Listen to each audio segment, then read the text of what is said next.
Welcome everybody to Dr. Cush's Exotic Drinks. I'm Dr. Cush. Okay.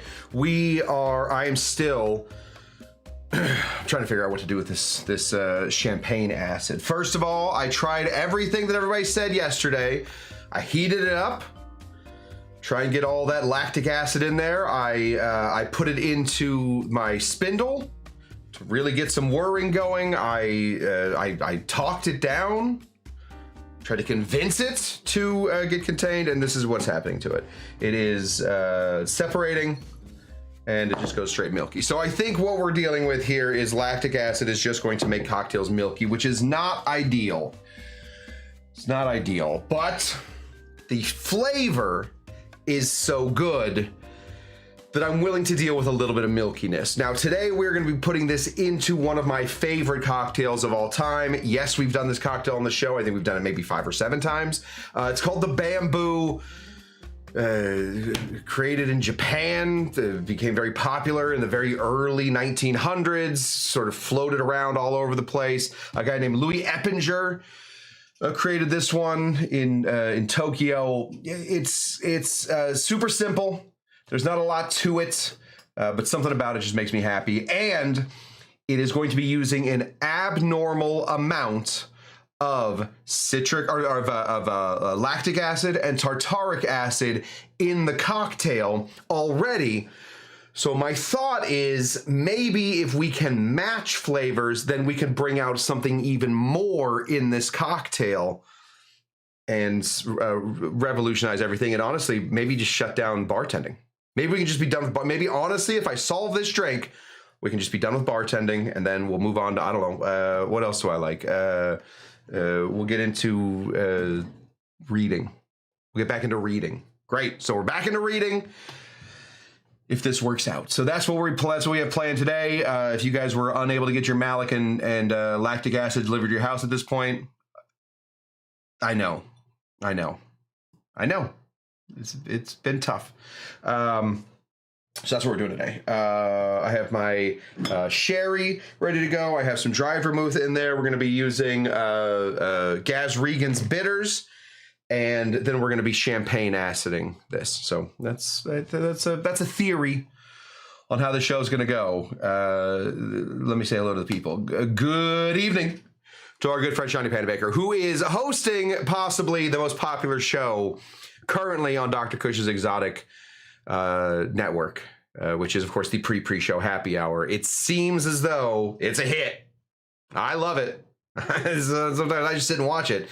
It's excellent. Thank you, Shawnee Panabaker, for doing that and for engaging the like button. That's extra nice of you. Now, this worries me. I'm going to lose sleep over Moose losing sleep.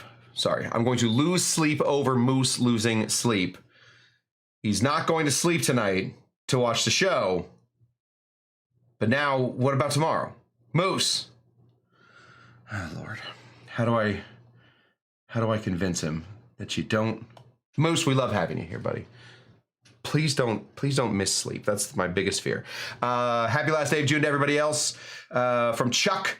We are about halfway through the year. Look out, Christmas is coming. Oh, I don't like that at all. That is true. We are like halfway through the year. It seems like it's going too quick. It always does seem like that. Cheers to our good friend Roger with a big old cheers to Moose. There's a lot of talk about, is there another show tomorrow evening as well? Yes. Yeah, we're doing 3 shows this week with a possible, depending on how well this one goes, we may do a Thursday, we may not do it. So, but definitely tomorrow. We're back here on Wednesday. Yes, Wednesday is a go as well. Thank you, Shawnee. Having a hard time with the changing times. I know, buddy. I'm working on it. We're working on it. We will soon have a normal schedule. We're in what's known in the world as a flux. We're just in flux. So that's what we got. Let's see. Who else we got in here? The Hearn is here. Been catching up on the last few eps. Saw Savage Seas on Spike's Breezeway. That's right. Yeah, if you guys haven't seen my friend Nick over on the Savage Seas, you guys can get a preview of what Savage Seas looks like. Really nice. The drinks really taste good, and it's just a fun venue. It's just very nice. Okay. Tiki Court is here, stuck at work. We'll be here eventually. So if you have anything to say to Tiki Court, hold on. She'll be here soon. Don't distract her while she's driving. She's got to get home safe. We need her. Because I've met Captain Jack. I've met the dog, K-Dog. I have a feeling that Tiki Court turns on the computer. We got Mrs. Pismo here. Good to see you, Mrs. Pismo. Very excited to have you here. We have one Pismo, and I think it's second Pismo. I feel like I've seen a second Pismo in here. We're doing great. We have an embarrassment of Pismos. Currently, there we go. Second Pismo. We do have one of our Amy's loose in the house currently. Where did it go? It's somewhere in here. Oh, Amy Beer is here. Phew. Amy Beer is here. I know that we do have one. We do have one Frank too, so it's going to get real weird. Just bamboo and not acid bamboo. Let me tell you, Cocktail Lulu, good to see you. Let me tell you why we're not calling it the acid bamboo. If you think about how a bamboo is built, it's very simple, but it already has acid in it. There's already acid. Just because it doesn't have citric acid or malic acid, there's a guy that I like. He's a rapper that I really like. His name is Ian Matthias Babbitts. He goes by Aesop Rock, and he has a whole song that he does about pigeons. He loves pigeons, and one of his lines is in there is a white dove is a pigeon. You mother effers are bigots. He rhymes pigeons and bigots pretty well. I didn't do it well, but just because it's a white dove doesn't not still make it a pigeon. Just because it's not citric acid and malic acid doesn't mean it's not acid. We're still dealing in acids, two different acids. This is an acid-free cocktail if you only think of acid as citric and malic. But that's not how we have to think about it anymore. We have to think about acids in a wholly different way. Here's a Spirit Lab.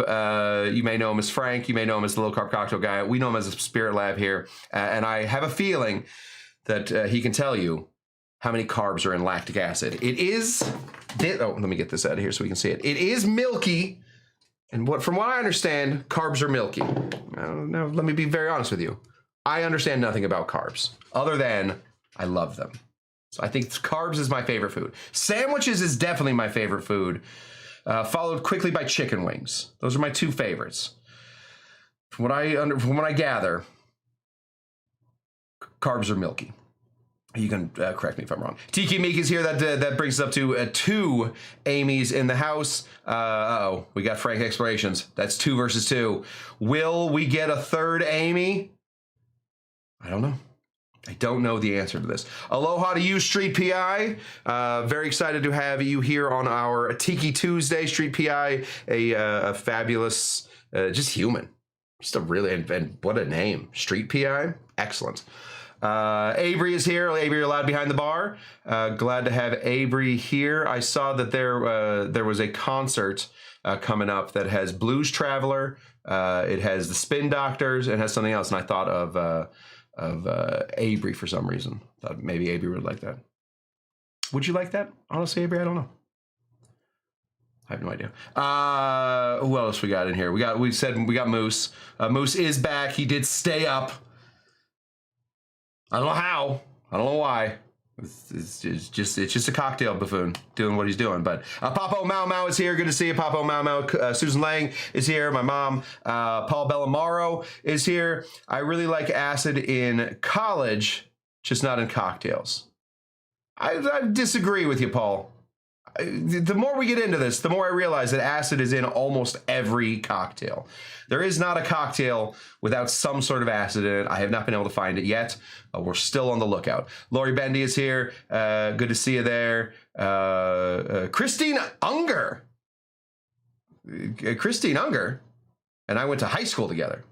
She was, I was in the theater department. Surprise, surprise. What a shock. Theater kid? She was also a theater kid. She was a singer. La la la. Very good at it. I was not a very good singer, but I could act. Oh, I was meant for the stage. Who Who else we got? Keith is here. Keith Allowed behind the bar. Good to see you there. Keith, Keith, I was also thinking about you about that Blue Trevor thing. I think it's going to be at the bowl or somewhere. Gin Blossoms stole the show last time we saw them. There we go. Gin Blossoms from my hometown, from Phoenix, Arizona. The Gin Blossoms are. Them and Jimmy Eat World. And that's it. That's everybody that's ever been through Phoenix.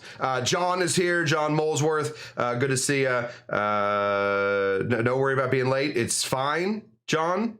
We're still in the pre-show. None of this counts. And BGB the Bun is here too. Good to see you there, BGB the Bun. If you guys are out there watching on Instagram, some of you are. If you're watching over on Instagram or you're watching on Facebook, pop on over to YouTube. That's where the conversation is. That's where the bar really lives. How are we doing on time for the pro? Oh gosh, we're too late. Okay, let's jump out of the pre-show where none of it counts. Jump into the show where everything is live bullets. So I'm going to now play this introduction for you so that I have somewhere to cut. And then, oh boy, when the show starts. Ready? Let's check if I'm ready. Yeah, I'm ready. Okay, I'm ready. I'm ready. So you guys have to be ready too. We're jumping out of the pre-show, going to the show. Watch this, and I'll see you guys here in just one moment. Oh, Meat Puppets are from Phoenix. The Meat Puppets are from Phoenix? I love the Meat Puppets. I didn't know they were from Phoenix. That's pretty fun. Yeah. Okay, well, the Meat Puppets too. So add that to the Gin Blossoms and Jimmy Eat World, both from Phoenix. And in the meanwhile, watch this introduction. See you soon. Welcome to Dr. Cush's Exotic Drinks. I'm, of course, Dr. Cush, along with my barback Kyle. I'm not a real doctor, but I did spend almost 2 decades running some of LA's best bars. After years of teaching classes and training bartenders, I want to demystify the cocktail world for you. Let's try a few new things as I open up my bar to everybody. Belly up, chat, and let's have a drink. Welcome, everybody, to Dr. Cush's Exotic Drinks. I am Dr. Cush. I am a 25-year bartender, not 25 years old, clearly. I've been doing this for a long time, and just recently have I decided that it is time to take a trip down the acid way. And so today we are going to be making one of my very favorite cocktails of all time. It's very simple. You're not going to be blown away by the technique, but we are going to see how, let's call them alternative acids. When we talk about mainstream acids, we're talking citric, we're talking malic. Today, we're going to be using tartaric and lactic acid to recreate these same chemicals that are made when we make things like wine, champagne, verjus. Means French for real juice. It's like don't worry about bear juice. We're not doing bear juice. So we're going to be using an acid solution that we have made, which is 94% water, 3% citric acid. That's not true. 94% water, 3% lactic acid, and 3% tartaric acid in order to make some of the flavors in this cocktail really pop. All right, that's what we're doing. We're making a cocktail today that is called the Bamboo. It was created in the 1800s in Japan. Got pretty big for a while. They were bottling it, sending it all over the place. It was a phenomenon for a little bit, and then of course what happened? Prohibition. We lost a lot of great cocktails during that time. And then the Bamboo really never had a chance to come back because during the 1970s and 80s, there was evidence that vermouth was hated. People hated vermouth. And I really feel bad for vermouth. And honestly, give me a second. Poor vermouth. Anyway, this is a vermouth cocktail that has no liquor to speak of. It has no liquor base. The base is going to be some delicious sherry or Jerez, if you are Spanish and also an American snob. So that's what we're doing today. We're gonna make that. I'm gonna make it twice. So you guys will definitely get the recipe by the time this is over. We're gonna make it once with our champagne acid, that solution that we talked about earlier with the lactic and the tartaric. We're gonna make it once without it, and we're gonna see how different they taste. John wanted cocktails with rum. Sorry, listen, bamboo, close we're gonna get today. So we're gonna get these guys out. These are 2 little cocktail spinners. Just real quick, if you do want a cocktail with rum, let me tell you, this cocktail will also accept rum. Just throw it in there. You'll be good. And Amy Nordstrom's here. Good to see Amy Nordstrom. Okay, let's break into it.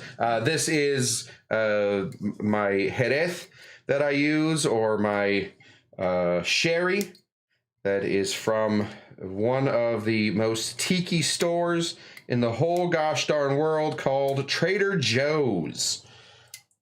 Stuff is very easy, nice, and ready to go. All right, so let's throw this in here. The recipe is super easy on this one. All right, it's 1 to 1, and then it's just some dashes. All right, so make this as big or as little as you want. For a standard serving of this, it's going to be 1.5 ounces of our sherry Jerez. We're using, don't worry about that. We're using Amontillado today, and then we're going to be using a dry vermouth, and it's just going to be equal parts of both of those. So let's go ahead and just knock them out. Let's throw in 1 here. So this is 1.5 ounces of sherry. Right there. And put this back on. When you're finished with your sherry, what do you do with it? Drink the rest of the bottle. All right, that's the rules. That's how this works. Otherwise, refrigerate it and try and get done with it within like the week or so. And then vermouth. Now, we're talking about champagne acid. We're talking about lactic. We're talking about tartaric. Where are we then going to be getting all of those flavors if we weren't going to be using our champagne acid solution? It's right in here.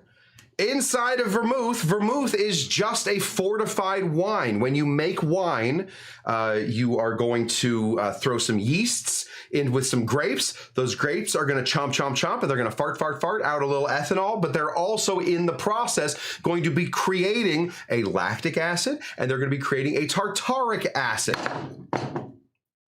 Nothing on the bar is where it should be, so that's why it's all knocking over. So this is what we are doing. We're gonna go ahead and put in 1.5 ounces of some dry verm. Nice and cold and ready to go. Because vermouth is a wine, it's in the wine family, and because sherry is in the wine family, it's very important that we refrigerate them after opening. Any kind of there's not enough ethanol in here to stop the process of oxidation, so you will start getting off flavors, or more than likely you're just going to get less flavor from it. It's just going to start taking away the bright pops, and it's going to just make it sort of boring. The longer your vermouth sits around, the more boring it gets. And I do think that that's one of the reasons that vermouth got such a bad rap for a while. Most bars open up their vermouth, store it next to the vodka, because it's much easier to grab vodka and vermouth at the same time to make yourself a little martini.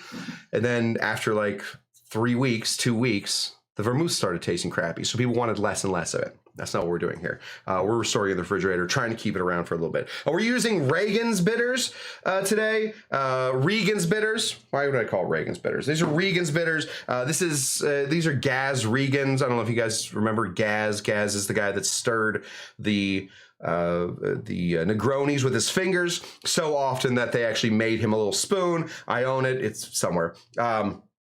But a real character this guy is, and he made some really good bitters. So we're going to be putting in 3 dashes of this into both of them. We're trying to keep these the same. 1, 2, 3. 1, 2, 3. Excellent. Things are going great so far. Oh, Alice Cooper from Phoenix. We were talking in the pre-show about people that came from Phoenix. I do forget that Alice Cooper also came from Phoenix. So, so far our list includes the Meat Puppets, Jimmy Eat World, and the Gin Blossoms. Everything else, I have no idea. What next? Oh, ice. Oh, let's acidify one of these. So, I have been consulting with my my big book of all cocktail problems. It's called Liquid Intelligence. It's by a guy named Dave Arnold, ran Booker and Dax. Now has one of my very favorite bars that I've ever been to called Bar Contra in New York. He is a real weirdo. An absolute psychopath, as it comes down to it. One of these dudes that thinks a lot. Good for him. Anyway, he's a cocktail genius, and he's one of my very favorite bartenders of all time. I've been consulting with him, and he is saying that putting in 3/4 of an ounce of the lactic acid, tartaric acid solution is too much. This is too much. I'm doing too much. So we're going to go ahead and put in a bar spoon of it. So let's put a bar spoon in it. The good news, we got a good news, bad news situation here. Good news is we'll definitely be able to tell the difference between the two of them, because now one of them is very milky and one of them is very clear. That's the good news. The bad news is that now one of them is milky and one of them is clear. It's the same thing. Good news and bad news. Two things can be true, I've learned. Let's go ahead and fill these up. We want to get enough ice in here. Some of this ice is poking out of the top. If you're only putting enough ice in your cocktails, thinking that you're saving yourself a little dilution, then you are going to be in some issues. You want as much ice as you can possibly get in there.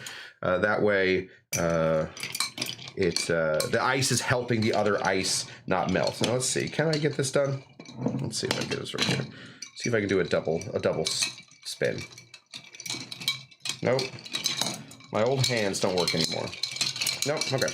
We're just gonna double spin it. Here we go. So we're just gonna give these a little double spin. There we go.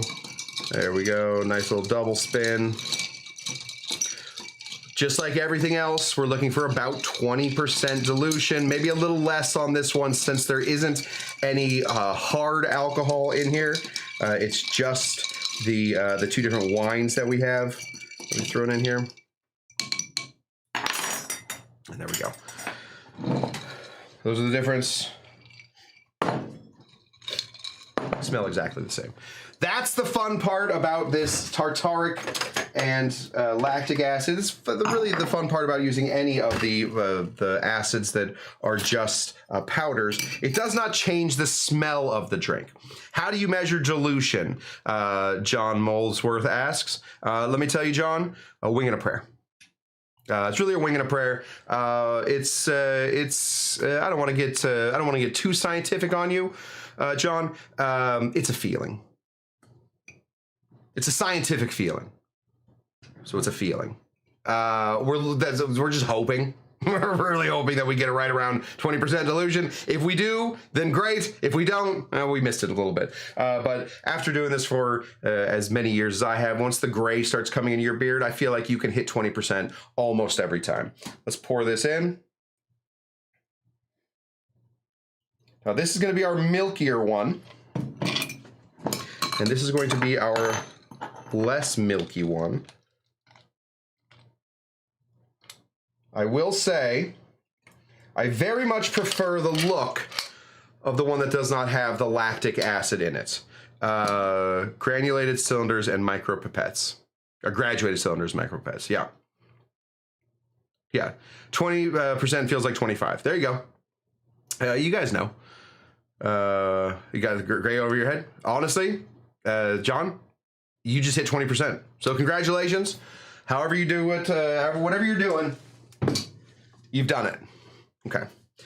All right. Now, let's get into it. So, what are we looking for in these two different cocktails? We're using a dry vermouth. A dry vermouth is made by vermouth, comes from the German word wormwood. It is a wine that has been fortified in its old ancestry by wormwood. You throw some extra flavoring in there. You throw a little bit of extra alcohol in there. You fortify it. You make it so that it's a little bit more stable than regular wine. And then it makes a very nice, bright cocktail ingredient. I love putting vermouth in all kinds of odd cocktails. You find vermouth in all kinds of weird places. You're making a zombie, throw a little wormwood in there, a little vermouth in there. You're going to have a great day. The problem with this cocktail that I'm trying to solve is how do we make that vermouth, which is usually a cocktail ingredient that is sort of meant to disappear. How do we make that sing? So my feeling on it, and I've said it before, I'm just trying to fill up some time. When we're making any kind of fermented grape, we're going to get lactic acid, we're going to get tartaric acid. So we are going to then bolster those up with our champagne acid. I'm going to start with the normal one. I didn't squeeze an orange in here. It's fine. Don't worry about it. Don't just ignore that. Just pretend I did. Smell it. It smells like what I'm looking for. It does. Now that we are deep into the summer of acid, and I know what I'm looking for when I'm smelling tartaric acid, it smells very much like grape juice. It's got that same bite that like white grape juice has. White grape juice is used in a lot of things like to make cranberry juice concentrate or cranberry juice from concentrate.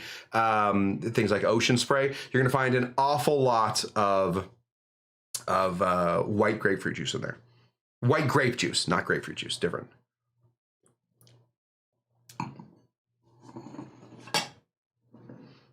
Okay. This only looks like 18% dilution. Dang, I'm in some trouble. Okay, well, we only diluted it to what Chuck is saying is 18%, but that's fine. We got close. Looking for about 20%, so that's close.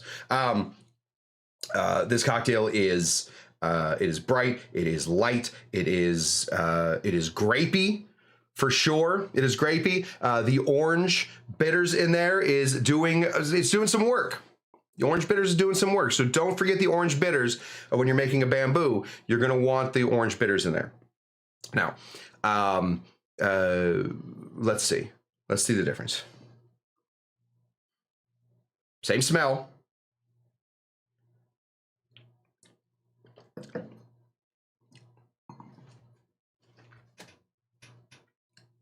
Interesting.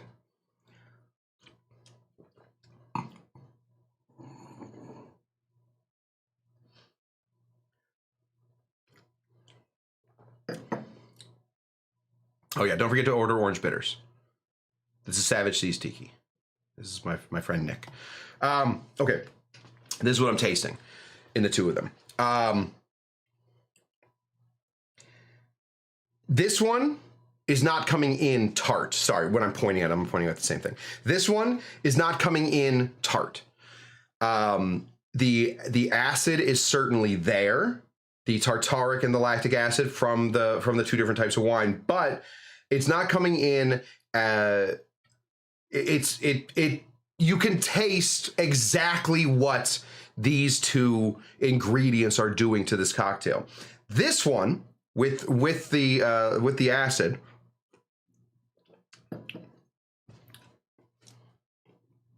it gets real grapey. It's drier.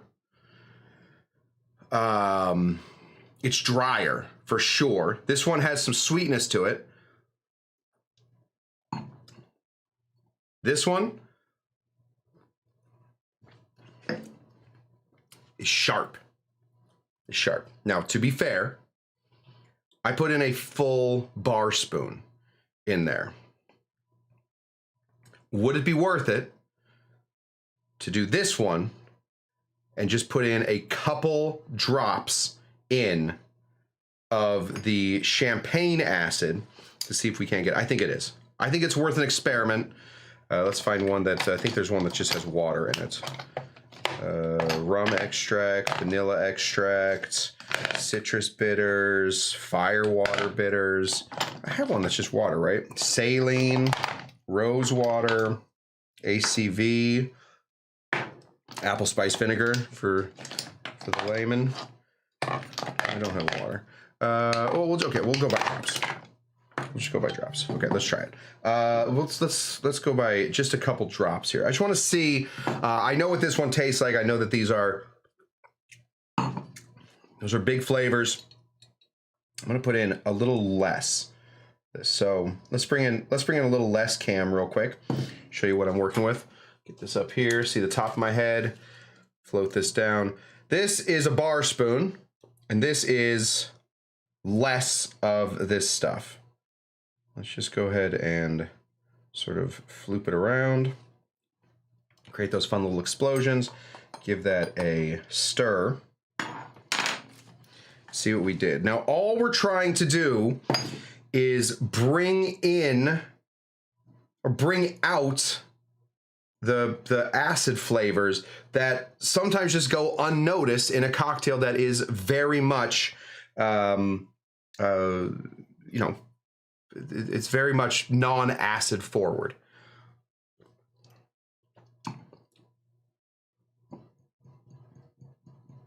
Yeah, it's different.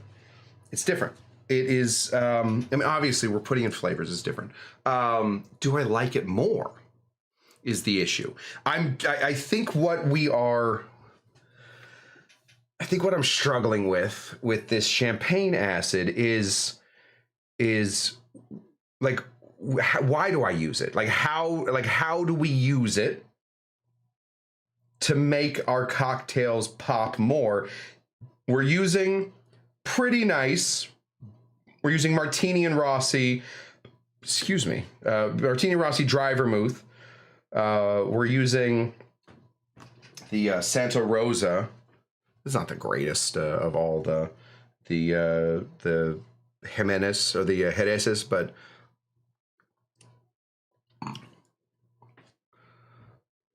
it does make it more interesting. But is interesting always the way to go? See, now I like this one more. Okay. I think also we have to worry about not only between 18 and 25% dilution, that is, of course, is a topic of discussion right now, but also how warm each of these cocktails is. When we stir them, we're sort of taking away the sharper edges of the ethanol. That's why we stir. That's why we add water to things, is to take away some of the edges of the alcohol. But as it warms back up, we do sort of start to see those edges sort of reappear.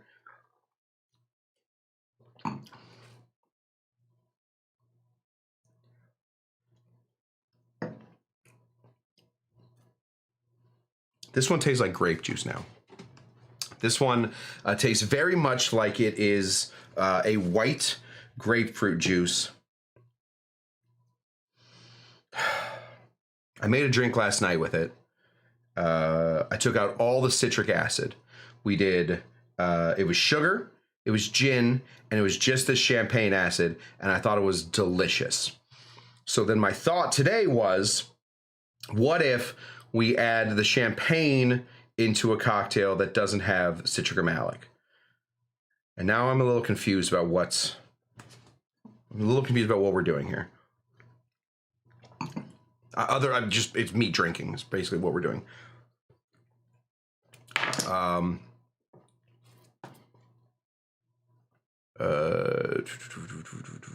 There's some questions about the new Savage Seas reservations are going to go up like right around July 20th. So be prepared. Dang. Okay. The champagne acid is basically just drying the cocktail out. It's making it certainly less sweet. It's making it certainly less sweet, but is it making it better? I don't know. Okay, let's try. I want to try the one from last night. So I'm just gonna knock this out real quick. We're gonna make it nice and small. Okay. We used a lot of the champagne. I used a lot of the champagne acid in here last night. God, do I have enough rum? How much rum do I have? This is the rum I have right now. Let's go ahead and throw in Should we do rum? Do rum or gin? Let's do rum. Let's see. Do I have an ounce and a half? I do not. I have 1 ounce. Okay, that's fine. That'll be fine to make a drink. So 1 ounce there. So if we're doing this by proportionality, so if we're gonna make a drier version of a daiquiri, then we're probably gonna go a little bit over a 1/4 ounce of simple syrup, and we're probably gonna go a 1/2 ounce of the champagne, but we're gonna start with 1/4 ounces on both of them. So I just have to understand why it works. So let's do 1/4 ounce simple right there. And let's do 1/4 ounce of our acid from champagne, or champagne acid. Give this a little stir, throw a... can't see what rum was used. The rum that we used there, Chuck, was the Panama rum from Trader Joe's. This is a bar that runs on what's known as is a budget. We are running a bar on a budget. We make just enough to keep the bar alive, and thus, of course, I would love to tell you more about it. I would love to try all kinds of fun rums. Rum's expensive, so okay. Smells only like rum. See, that's excellent. Okay. I'm using champagne acid wrong when I'm putting it into the bamboo. I know that now. Because the main acid in this bamboo is already tartaric and lactic, adding more to it isn't making anything pop. It's hiding things. Whereas, this is gonna have to go to a full ounce, so. We're gonna put another 1/4 ounce of our stuff in here. So that's now 1 ounce of 1 ounce of Panamanian rum, which is a Spanish style rum, aged, etc., etc. We have that. Then we have a little bit of sugar because the Panamanian rum is sweet, so we don't need that much sugar. And then we put in 1/2 of the rum. We put in the champagne acid. So that's where we're at right now. See, that is really nice. It gives you that.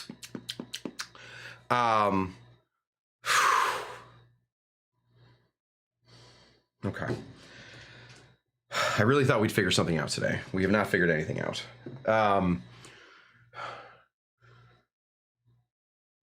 Okay. Screw it. Let's move back into these ones real quick. We have this citric acid as well. We have the champagne in this one, but I do want to try. This is just 6% citric acid solution, 94% water, 6% citric acid by weight. I'm gonna put in just a little 1/2 of a bar spoon in here to see now.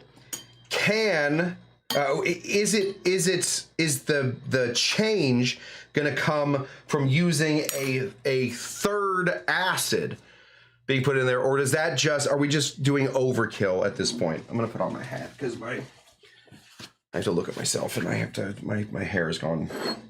It's gone rogue. Okay.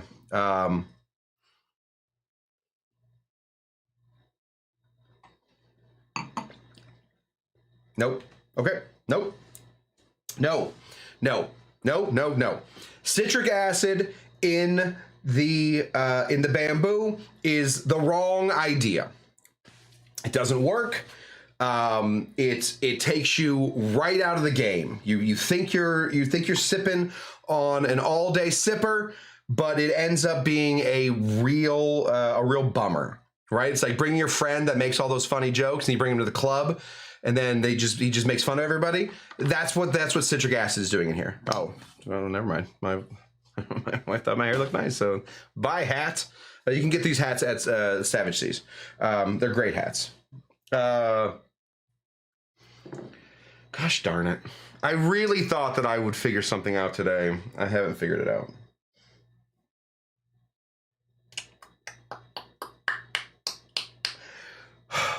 I'm really, yeah, citric acid is a bully. Exactly. Citric acid is a bully.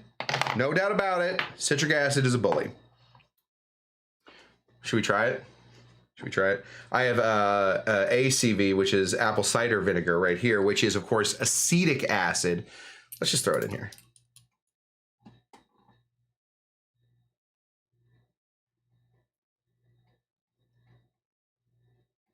Eight drops. We might as well, right? It was, Amy, it was not just an excuse to put on the hat, but I will put on that hat at any point. It's a good hat. Yeah. We're going the wrong way. We're going the wrong way. Okay. It's important. Let's wrap up what we've talked about. It's important to remember that the only acids on Earth that we would put into a cocktail are not just citric and malic. Those are the two big ones, obviously. Most cocktails have something like that in there. But then we do have to remember that, of course, there are a number of other acids that come from the process of making different liquors, especially if you are using grape for tartaric, or if you're using anything that is fermented, which is called normally a lactofermentation. You're going to get lactic acid. So when we very soon we're going to be throwing in some of the tepache that we've been making. We've been over brewing some tepache for, I think we're on day 7 now. So we will have to, we'll probably take that off tonight. We are lacto fermenting, so we're getting lactic acid. So in order to not over acidify anything, we have to take into account what the acid is doing, what each acid is doing in the cocktail. Ugh. It's frustrating. I also do want to say that as this one sits, you can start to see that it's dark up here, and then it does just get, the lactic acid just sits in the cocktail. I'm finding out real quick that I am not a fan of lactic acid. I don't like the way it looks. I think that the taste is great, but I don't like the way it looks, and that is really becoming... Yes, Moose, I'm right with you. I'm right there with you. Thank you. Experimenting yields more mistakes than home runs, but I did learn so much. Yes, it is. It's an... Thank you, John. It's an acid trap. Don't fall down the acid trap. I regularly put ascorbic acid in my tiki drinks. Some of you know it as Dole pineapple juice. Ascorbic acid, I do know this. I don't want to just say things just to say things, but ascorbic acid is vitamin C, and vitamin C is, it doesn't really have the same, people will assume that ascorbic acid and citric acid are the same thing, but that's not the case. Citric acid has a much more sour flavor to it than ascorbic acid. So I know this is, Roger's a funny guy saying funny things.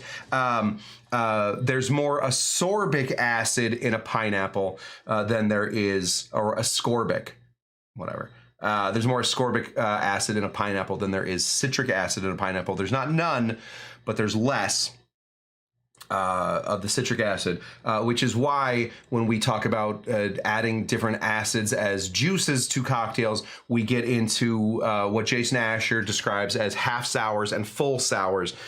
Citric acid makes it a full sour. So I think what we have to start dealing here is we have to start understanding that the champagne acid is going to be probably closer to a half sour than a full sour. Okay. I think what I did was I started with a very delicate drink. Is there magic acid in pineapple? Yes, always. Always magic acid in pineapple. That's why a pineapple starts eating you. Oh, malic acid. Magic acid is much better. Yes, in fact, Chuck, I don't want to again syrup. It tasted very much like acid, very much like an apple. So I thought it was much better. In fact, malic acid forever now will be called magic acid. That's what I like. Oh, Bonbon's here. I didn't even see, but Bonbon slipped right in. Bonbon winner, of course, of the 2025 Cush Tucky Derby. Moose winner of the 2026 Cush Tucky Derby. I didn't mention that before. Okay. Whew. That's what I got.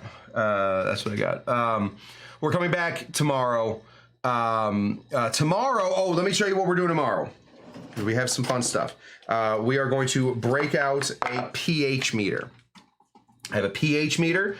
We're going to be pH metering some of these cocktails to see how well they work. I haven't calibrated it yet. I have to recalibrate. So we're going to recalibrate my pH meter. We're going to get into pHing cocktails to see if we can't figure out which pH works best for cocktails, and that's it. Let's see if I still like this one. No, I don't like it as much because the freaking lactic acid sinks to the bottom. Lactic acid. Who knew I'd get a new enemy? Lactic. Much better. Okay. Sean calibrates pH for a living. Well, Sean, if you get a phone call from me tomorrow, know that I've completely lost my mind and I'm unable to calibrate a pH meter. That's what I got. We didn't really learn much, but we got to hang out, and I think that's fun. We learned more about what not to do than what to do, and I think that is sometimes the most important part of it. Let me just take you guys real quick to our disco. That is the sounds of Dr. Cush's Exotic Drinks ending for today. Yes, sinking lactic acid sounds bad. It did. Bonbon? It is bad. When is your acid book coming out, Cush? I don't think you want that yet. We haven't even gotten into acidic, or we haven't even gotten into acid phosphate. We haven't gotten into anything. Okay, 1 second. This is very difficult while the music's going on, but heating the solution may increase the lactic acid solubility. I tried that yesterday. I heated it up and it didn't seem to do anything, but maybe, Keith, do you think I need to get it boiling? I didn't get it boiling. I got it to where it was like simmering. Okay, that's what we're gonna do. I'm gonna try that tonight. I'm gonna try and add some lactic acid into some water. I wonder if what I'm doing is I'm going over the solubility of the acid because I'm also putting in the maybe longer agitation. Yeah. Okay. All right. We're gonna work on it. We're gonna get it. We have a month left. Remember, my whole seminar on acid will be a magnetic stir. Yes. Dang, I have to get a magnetic stir. Put it on the list. Here we go. Thank you guys so much for tuning in to Dr. Cush's Exotic Drinks. I am Dr. Cush. Tonight, we didn't solve anything, but we didn't break anything either. We didn't break anything yet either. So we're still running even, right? Okay, that's what I got for you guys. Thank you so much for tuning in to Dr. Cush's Exotic Drinks. I am Dr. Cush, and I will see you guys again tomorrow for a Wednesday show where we are going to be breaking out the pH meter and we're going to be solving acid, and that is what I have for you. Thank you. So yes, Disco Nasty feel like we're, yes, a little bit. I forgot. Pharmacist, Keith, our pharmacist in the house. You know, some very smart people in this little group.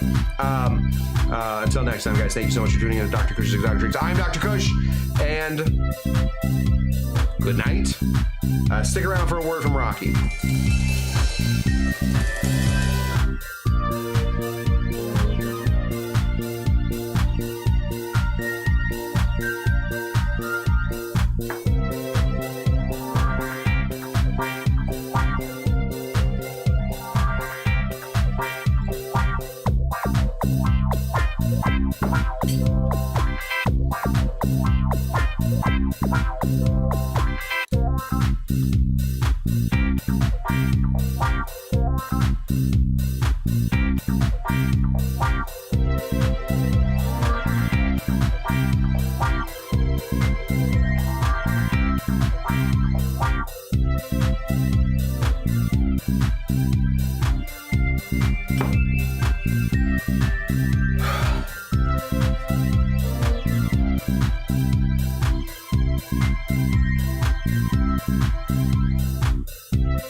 Sometimes the best way to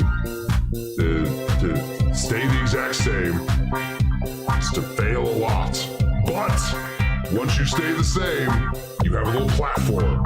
And let me tell you about this platform. You stand on the platform, and from the platform, you can either build stairs or you can sink down into the quicksand. Does the metaphor work exactly? No, not even a little bit. Don't worry about it. If you are concerned that this is not going to work out, don't worry. Don't worry.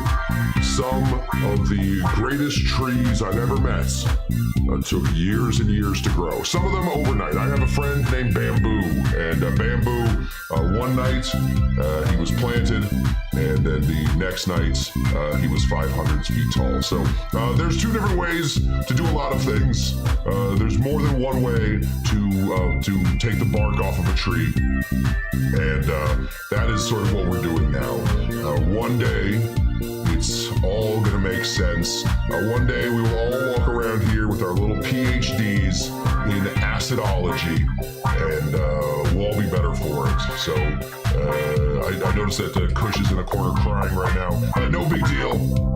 No big deal. He'll eventually understand that he has always been able to put together a seminar in maybe 2 or 3 days, and this one might take 5 or 6 months. So no big deal. No big deal. I'm gonna help him. I'm gonna help him. And until next time, thanks so much for tuning in to Dr. Cush's Exotic Drinks. I am, of course, Smokin' Joe. And what do we always say here? Hey, Jinga Jenga.